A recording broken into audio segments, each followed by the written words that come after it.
What's going on, homies? It's your boy Stumped, back for the OPTC video. In today's video, we're doing a bit of a top 10 for Grand Party, as Season 39 is kind of coming to a close. Hopefully I have this video out for you guys towards the back end of Season 39, and hopefully it'll help you guys with maxing out some particular leaders. Now, I do want to go ahead and give the Rumble Sheet a huge shout out here. They do their own stuff with Grand Party tier lists and stuff like that, but today I just wanted to give my thoughts and opinions on what are the best GP leaders in the game, because we've had a lot of shakeups in the meta, and obviously with the boosted meta being a thing, a lot of characters that didn't really have too much viability now actually have some viability in the game. So just be mindful about that. Today I am talking about if the character has a minus 40% charge to their burst, as well as having the extra burst under their belt. Because in retrospect, realistically, you're only going to use a character if they are boosted under the tag system, because you get that extra buff to your whole team, and then you obviously get the very nice buff to the stats. So I'm going to go into this video, like I said, with the expectation that you have the buff live. However, I'm not taking any other buff into consideration besides obviously the one that generically hits everyone. So hopefully you guys enjoyed the video. If you do, like button, hit the subscribe button, do all that good stuff. And with that said, let's dive in. So I got some honorable mentions here to start it off. We have the OG that is 6+ Luffy. And then we have Yamato and Shanks, which were very, very good. Sabo, who has a pretty good burst as well. Big Mom for half stats, she was very, very strong alongside Roger, was another very good half stats unit. Rox is great at half stats as well. It does quite a lot of damage. And then you have the big damage dealers in Zoro and Roger and Odin as the other characters here. But there's some honorable mentions. You might already have these characters maxed out. They still can do stuff in the meta, but at the same time, they're not exactly going to be the best options anymore. So look, let's just be very, very cautious, because like I said, the meta has shifted quite a bit. So coming in at number 10, we're going to slowly scroll our way up here. Number 10, I've got Saint Jupiter from the Elder Stars. Jupiter is a very interesting character. He's like a debuffing god. In regular Rumble, obviously he buffs Dex and Powerhouse. He obviously buffs the 5 Elders as well. And he needs 5 Powerhouse characters on the team to get all his stuff. His GP leader skill buffs Dex, 5 Elders. And if you have 5 or more Driven or 5 Elders on the team, you are going to get some massive nerfs to the enemy. If you have 5 or more Powerhouse or 5 or more Elders on the team, you get some extra attack down and defense down. Compared to the HP recovery speed down that the Powerhouse tag gives, or sorry, the Driven tag gives. And then if you have 4 or more Navy or government characters on the team, all enemies get negative 4 CD reduction. His burst, when applying 7 status effects, does quite a lot of nerfs again.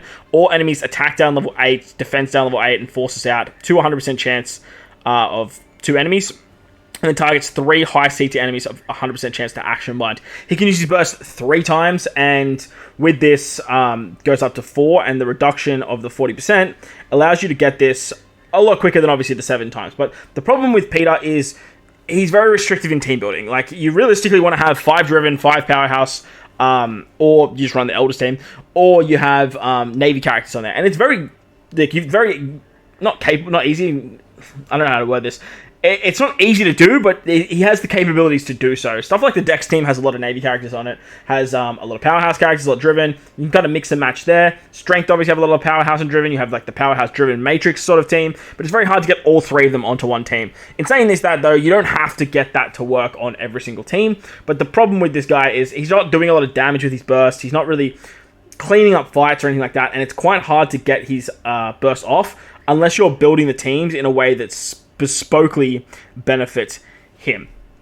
Coming in at number 9, we have Strength New Year's Luffy. So Strength New Year's Luffy, he seemed to be the next big thing when it comes to GP leaders. He's very reminiscent of 6+ Gear 5 Luffy, the one that I spoke about right there on the screen actually, as the honorable mentioned. He is very good because he has a revive and he goes on basically a free spirit team. He can go on strength too, but with Anniversary Luffy running around from the film Red movie, he's kind of like the bespoke strength Luffy, so it's very hard to sort of fit them both, or you can't fit them both on the team. With the buff, he gets 3 burst charges, and after receiving 12 hits, which will go down to 8, Targets Strength and Psi type fighter free spirit teammates for attack up level 6.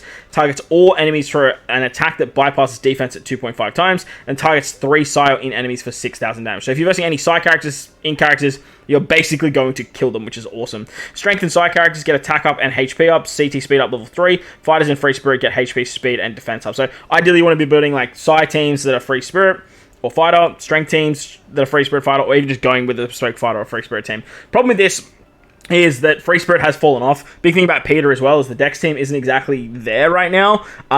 It can work, but like it's not the best team in the game, and you obviously have to bring these characters and put them somewhere. So the Free Spirit team, it's not exactly doing wonderful things. The Strength team kind of uses the other Luffy, and even with the amount of damage output he can do, obviously you have to find int and side characters as well. Then the damage numbers is great if you have the investments, but because he's a Super Sugo and a lot of people have like max investments, obviously you can post to him, but with super specials in Rumble now being a thing, like postering characters just for damage in Grand Party can be a little bit lackluster. But overall, like, he is a good Luffy, but there is a much better Luffy that is going to pop up a little bit later on this particular tier list. Continuing on with the Elders, we have Saint Ethan Nuzjuro coming in at number 8. Now, Ethan, his burst on paper seems absolutely disgusting, like wild. When you defeat 5 enemies, which will go down to 3 enemies, I believe, with the buffs, he targets all enemies for a 30% HP cut, 6,000 damage, then targets 3 high attack enemies for leader-based attack of 4.5, and then targets 2 high defense enemies that ignore defense at 2 times attack. So essentially, Ethan's killing 2 units. Like, if you use this burst with a 150 Ethan, you are probably going to be killing 2 characters because you've just given them a 30% HP cut, 6,000 fixed damage, 4.5 times his attack, and then 2 times it goes through like defense. Not a lot's killing, like not a lot's getting through that. And when this guy's boosted, like I said, just killing 3 of your enemy team members isn't that challenging. His leader skill does buff slashers and Psi units. He obviously is a slasher and Psi character himself. He needs to go either on a Psi or a slasher team, because he does want to have 5 slashers on his team. However, you could always just run the Elder team, like I said earlier. Like, that's definitely an option for you. His GP ability buffs Psi and Elders by attack and recovery 6, CT speed level 3. Slasher and Driven teammates get HP speed up level 6 and level 4. Navy War Government get defense up and CT speed up level 2, as well as level 4 defense and crit up level 5. So he's giving a lot of buffs to some very nice characters. That Psi Admiral Straw Hat team is really, really good in Grand Party. It's amazing as a frontline team for Ethan, because the problem with Ethan is you have to get kills to get his burst off. And if you can just stop him from getting kills, then he's really not that scary. Like, his buffs are great and all, but like, he's really not that terrifying. The thing with using the Admiral team or having something like Garp, or even using something like Roger Gaban and Yamato with the instant death hit, is when you do get rolled in the first fight and Garp pops off and you kill 3 characters, you're ready to go with a burst to either retaliate, get the win for the first fight, or stockpile that burst, go into the second fight, bink down basically the entire enemy team, and then all of a sudden you're in a really good position to just take out a couple more characters, and then you have the burst moving into the next fight as well. So Ethan's exceptional. I just found that going up against him, you can shut him down pretty easily, honestly. Like, he's a pretty easy character to shut down, and if things don't go your way, like later on down the line, and you come up against a big-ass team that just walls you, basically, it's going to be very, very hard to get those 3 kills off, especially if you guys don't have as much investment in your teams or in some other areas. Honestly, I used Ethan today. I had a lot of fun with Ethan. I thought he was like one of the most fun leaders in the game. But obviously that is with investments. My Ethan's 150, so it's a little bit hard to judge and say, okay, well, he's amazing because of this, when we are sort of criticizing at sort of saying, comparing a 150 Ethan to a 99 Ethan, it's going to be chalk and cheese. But this particular character only just came out, and I can't expect everyone to just be like, oh, I mean, he's Ethan because, you know, Stump said so, and now my Ethan's not doing shit. So just be mindful of that. Moving up to number 7, we have Verse Kaido. You could honestly, if you really wanted to, swap these 2 around. I wouldn't hold that against you. Like, if you have more investments in Ethan than you do in Kaido, or you just went crazy on the what's it called, the Celestial Dragon Banners, the 5 Elder Stars, because you wanted them so badly, then I would not hold against you if you said that this one's a little bit higher. But Kaido, he's been ruling the roost for a little bit longer, so our numbers and our sample size, our data sample size, it favors Kaido a little bit as of right now of the making of this, of the 1st of December of 2025. So his Rumble special is pretty strong for the Dex team, but his Rumble ability is what makes him shine. His leader skill buffs Dex and Quick, as well as Driven Powerhouse, which obviously Driven Powerhouse have just been exceptional in Rumble for a very long time. He gives a CT speed to Dex and Quick characters at level 3, and then speed, defense up, and HP up for Powerhouse and Driven. His GP burst was what makes him so strong, though. After receiving 45,000 damage, which is very easy to do, especially with the 40% reduction, you're like... I can't do the quick math. It's like 40... What is it? 4,500 times 4. So let's just say, for the sake of the argument, like 16,000 less.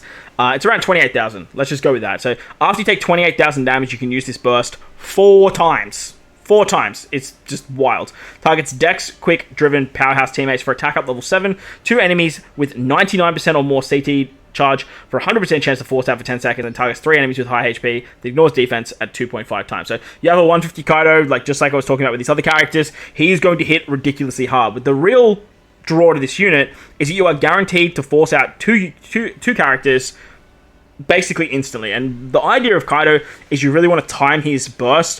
When you see like a character like Nami Karina, Usopp Lilith, it's a very annoying character, Strength Luffy, that is just going to destroy your team. You bink Kaido, you force them out, you don't have to worry about that special, you can move on with your day. Downside to Kaido, just like Peter, is that you don't really want to run Dex. Like Dex kind of sucks. I'm not going to lie to you. It's just not in a good position. Even with the release of Caesar, like Dex doesn't really shine. Cerebral definitely shines, but Dex definitely doesn't get too many flowers with this particular character, and that's kind of what holding him back a lot, in my particular opinion. So moving up to number 6 now, how the mighty hath fallen.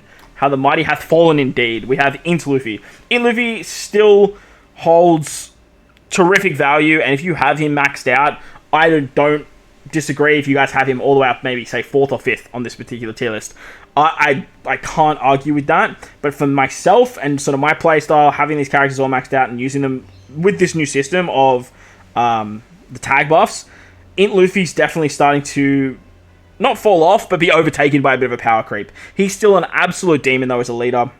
He does run into the same problem as the Strength Luffy, the Peter, the Kaido, that you have to use Luffy somewhere. And Int is really struggling nowadays. Like, it's lost a lot of its oomph.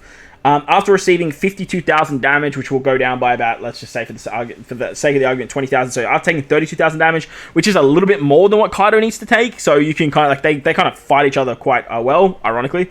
Targets all enemies for 6,000 fixed damage, and then attack of 2 times that ignores defense. Targets 3 free spirit enemies for 100% chance to force out on his burst, which he can do 3 times. His leader skill buffs Saiyan Int type allies, speed up level 7 and attack up level 7, defense up level 3. The Powerhouse Fighter Cerebral get HP speed up level 6, as well as a level 3 CT buff as well. So very nice buffs to the teams that he can provide, but like I said, Int isn't all that great. Sai is good in Grand Party because of that Admiral Straw Hat team, but it's not like a top 3 team or anything like that. It's just a very, very solid, great option for how to play Grand Party. So overall, Luffy's not bad. Even on like the bespoke Int team, he's not really there, and that's what gives Kaido a little bit of an edge, because like Kaido's always on that Dex team, but Luffy, he's really starting to fall off quite a bit just because he's being completely power crept.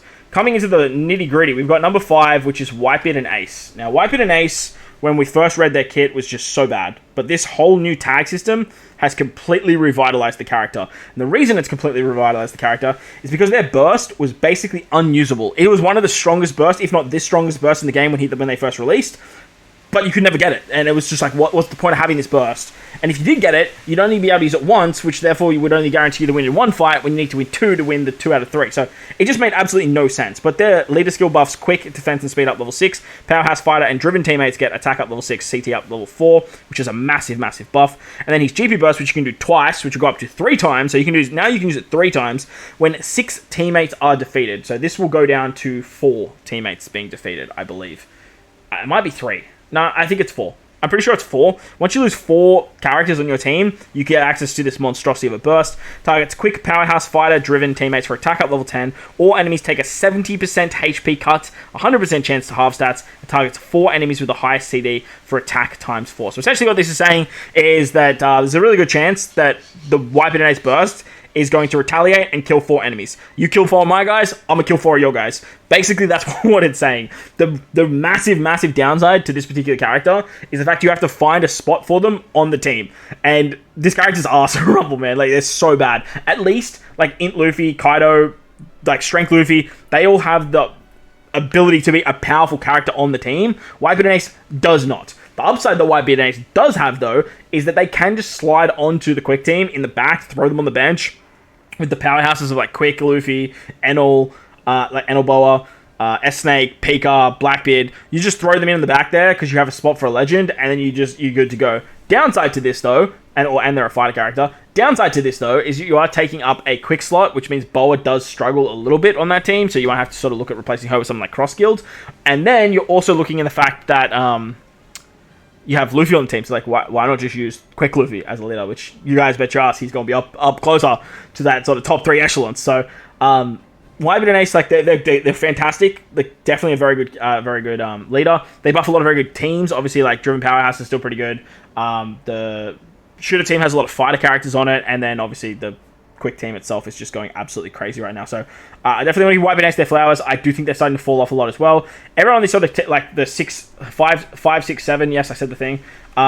Is starting to fall off, whilst 8 and maybe some of these other characters that are coming up, like they're starting to rise just a little bit. But heading back to the realm of the elders now, we have number 4, which is Mars. Now Mars cuts a lot of heat. I see a lot of people giving Mars a lot of flack. Like, people aren't respecting what the bird can do. This guy's a beast. He's an absolute freak. And the thing with this character, he doesn't suffer from any of the problems that the bottom characters have. He goes on a strength team. He goes on a shooter team. You make arguments that he's the best character on those teams as well. So you can find a spot for him very easily on those particular teams. He's a great debuffer. He's a great nerfer. And he brings great buffs for your teams. His GP leader skill buffs strength and elders, recovery and defense up level 4 and 6 respectively. CT ups level 3. Shooter and driven get attack speed at level 6, attack up level 4, so like a level 10 attack up. Don't know why we're doing that. And then Navy and World Government get HP recovery level 4 and defense up level 2. So you can just build out like a driven team or just run the quick team, because there's a lot of driven characters on that.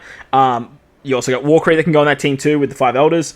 And then you have like a strength and then a shooter team. Like, you're just doing wonderful things with Mars. His GP burst after dealing damage 16 times, which will go down to what, like, I think it's like 4. I think you lose like 4. Maybe it's more than that. Maybe it's like deal damage like 11 times, 10, 11 times. You get access to his burst ability, which you can use 4 times with the buff. Targets all enemies for 6,000 damage. So just a flat rate of 6,000 damage to all enemies is already good. It's just a free 30k damage. Targets striker and powerhouse class enemies for defense of leader based attack 2 times. So just a free 2 times damage that goes through defense against strikers and powerhouse characters, which, shocker, the powerhouse team is the best team in the game. That quick powerhouse team, it's kind of scary.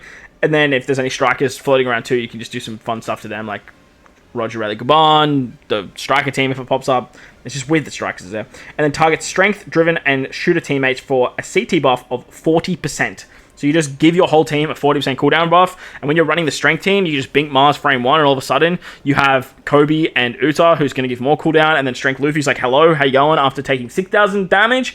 Yeah, I don't know about you guys, but Mars is a freak. Like, he's very strong. He finds a way on his teams very easily, and I just don't understand why people think this guy is bad. Like, well, not bad, but just not like a top 5 discussion. It just doesn't make too much sense in my eyes. So, moving on to the top 3 now. Now, just before we get into the top 3, I do want to make a particular argument that there's a huge gap between 4 and 3. Like, the gap between Mars and this next character we're going to talk about is actually pretty big. And then, honestly, the gap between, like, first and second compared to this next character we're going to talk about is actually ridiculously big as well. So, the current state of Grand Party is that if you can get your hands on one of these 2 top leaders and max them out, that's exactly what I would be doing. Even the top 3, if you can make an argument for, depending on your investments. But coming in at 3rd, we have Luffy, Zora, and Sanji, the 11th anniversary exclusive character that was sort of the headlining unit. And this character gets a lot of slack as well, but the thing about this unit is that Psy team I was telling you about earlier, the Straw Hat Psy team with the Admirals and the Navy characters, it's exceptional. It's such a good slot 2 team. It can eat shots. It has retaliation damage with death shots, and it just works so damn nicely. He buffs Sai, teammates attack up level 8, defense up level 8, and revives himself 2 times on his regular team. And obviously, he is like the go-to for that Sai team, so you pretty much need to be running him there. His leader skill buffs strength, dex, and Sai characters attack and HP up level 6, crit up level 2, and free spirit and slashes get a speed up level 6, defense up level 2, and then Straw Hats get a further C2 CT speed up level 2, and a HP up buff of level 5. He makes that Sai team just like so ridiculously powerful. And on top of that, if you use his burst, targets all enemies that bypass defense for 2.3 times damage, targets dex, quick, and Sai teammates for attack and speed up level 8, defense up level 4, and then targets strength, quick, and in characters for a further 5 times damage. So again, if you're versing strength, which is incredibly strong, shooters that have a lot of strength on it, or that quick, driven-y powerhouse hybrid combination, you're getting a free extra 5,000 damage. This unit hits so fucking hard. Like, I had so much fun using this character on day 1 of Grand Party, and it was just ridiculous how strong he makes those teams. And on top of that, you get this 3 times. You can use this very easily after dealing 12 shots, which will go down to 8, I believe, roughly 8 or 7, and like that's just free. Like, all you do is just deal damage 7 times. This is just like 7 normal attacks, which is disgusting. Like, it's so easy to get. The flexibility you have with teams, slashes aren't too amazing, and free spirit are kind of like non-existent right now, and that's a big reason why I have him 3rd. But the 11th anniversary was like 6 months ago, and this character has been back on a lot of banners because they threw so many of us with the elders. So a lot of people might have this character with a few more investments than the next character I'm going to talk about, and the damage output you're getting from the burst ability might be a little bit higher with this guy compared to the next character I'm going to talk about. But if you used your key on Luffy Sanji, I'm sure you got a little bit of value this particular Grand Party. However, if we make our way to the top now, which I'm going to have to like bring this down actually because I've just totally stuffed my overlay up. Coming in at 2nd, we have the big dog that is Quick Luffy. And if you guys have this at number 1, I'm not going to hold that against you. I promise you, this guy is a demon as a Grand Party leader, and probably the only argument I would make right now is that these 2 characters, being Luffy Sanji and Quick Luffy, depending on your investments, are the 2 characters that I would use my Rumble key on if you're looking for Grand Party gains. But the downside to this unit right now is that investment is pretty lackluster. He has two premium abilities, which obviously affect his Rumble stats, and then you also need to have him at level 150 to get the big damage output that you are looking for from your leaders. But his leader skill does buff strength, quick, and Sai characters, attack and HP up level 6, defense up level 4, Straw Hats, Giants, Vegapunk, Seraphim, Logia, and Paramecia get an attack recovery speed up level 5, defense and CT up levels 3, and that's where he shines. He has so many tags under his belt that he just works so exceptionally well. Plus, he goes on like the best PPD team in the game, and you can just bring that anywhere, and it's going to do wonderful, wonderful things. His GP burst, you just have to use 6 Rumble specials, which should go down to 4, if I remember correctly. I think it does round up to 4. Targets strength, quick, and Sai teammates for 100% chance to evade CT delay. Targets all enemies that ignores defense at 2 times. Targets Straw Hats, Giants, Vegapunk, Seraphim, Logia, Paramecia types for a 50% with 50% or less CT for a 50% cooldown rate. So the idea here is that literally frame 1 of the second fight, you bink this guy special, you get 50% cooldowns. Again, if you're running that strength team, you just all of a sudden you have a 50% cooldown to something like Strength Luffy, and you're just going absolutely AWOL with just strong powerhouse characters that hit ridiculously hard. On top of that, he's doing 2 times his attack that bypasses defense. So you're just putting yourself in a really good spot to just win a fight or close out a fight if you've just basically hit with a really, really strong character. Downside to this guy is that his GP burst, you do have to use 4 specials. And if you get walled, like completely rolled in the first fight, and you don't get any of your specials off, can be a little bit problematic, but he has access to some of the best teams in the game. Obviously, shooters, strength, quick, powerhouse, those types of teams do shine quite well, and this guy has access to all of them. So he's an absolute demon, and honestly, like on paper, at 150, fully maxed out, he would probably be my argument for the best leader in the game. However, the character that I do have at number 1 when we're talking about this boosted meta doesn't need any investment at all, and that is the edge that I think he has over something like Quick Luffy, and that is our boy Kizaru. The he's not Vice Admiral, is he? What am I talking about? He's an Admiral. I'm a smackhead. Admiral Kizaru. The king, the goat, the demon, the beast. Kizaru is so hard to stop, man. Like, if you said pick one character that you just could choose to never face across any boosted meta, Kizaru is the one I would choose. Kizaru's burst is so devastating. It's so hard to counter. He gets 4 of them, and he goes on that disgustingly strong Sai team that I spoke about earlier. Now, the Sai Admiral team, it seems to be Sai, right? But Kizaru is that one exception, because he gives so much cooldown to Garp, gives so much cooldown to Akainu, and then his Death Shot, so you basically want him to die, allows him to get his bursts for free. His leader skill buffs strengthen deck teammates HP up level 5. Slashers and shooters get attack up level 5, CT speed up level 2, and then Navy teammates get attack and defense up level 5. His burst after taking 24,000 damage, which again, if Kizaru dies on that Sai team, you get a free 8,000 damage, I believe it is, or it's like more than that, it's like 32,000 damage, and you just immediately have his burst ready to go. He targets strength, dex, shooters and slashers teammates, attack and speed up level 8, 2 enemies for 6,000 damage, 3 times, so it's essentially just 18,000 damage for free 3 times, which is disgusting. And then he targets 4 enemies for 100% chance to special bind, 100% chance to action bind, and 100% chance to paralysis. Basically, if they're immune to action bind, they'll get special bound. If they're immune to special bind, they get action bound. If they're immune to both action bind and special bind, they get paralyzed. So Kizaru's just doing so much to stop the enemy what they're doing, and on top of that, he's actually getting kills as well. Now, the Dex team, like I said earlier, kind of isn't there. Slasher team really isn't there too, but strength, shooters, you just run like the quick powerhousey build there if you really want to. You just off to the races. The Sai Admiral Straw Hat team, they're all slashers, so they get really big buffs as well, and you can just do some wonderful things with Kizaru. Having 4 of this disgusting burst is so ridiculous, and the fact that with the buffs, you go down to 24,000 damage, like, it's free. Like, it's absolutely free. Just, it's wild. It's actually wild. You have fixed damage deals, HP cutters in the game, all that fun stuff. You just do wild things with that man, Kizaru. And if you see him this season, be very careful. And you see him boosted in a season, you aren't using him, make sure you use him, because he's basically just a free win button. But there you guys go. That is my top 10 Grand Party tier list. Let me know in the comment section if you guys agree or disagree. I love to have conversations with you guys. So if you disagree, like I said, let me know. There's no issues with disagreeing, but this is what I have right now. I'd love to know your thoughts and opinions as well, and I'd love to do this video again very soon. Hopefully I can get to my computer sometime soon with a little bit of time. Today, I had time to do this, and I didn't have time to do a tier list because I'm like 3 months behind, so hopefully this gives you guys a little bit of fix for your tier list content. But like I said, that's going to wrap up the video. Hopefully you guys enjoyed it. If you did, hit the like button, hit the subscribe button, do all that good stuff. Most importantly, wherever you guys are in this beautiful world, please remember to enjoy the rest of your day. As always, homies, thank you for watching, and I'll catch you on the next one.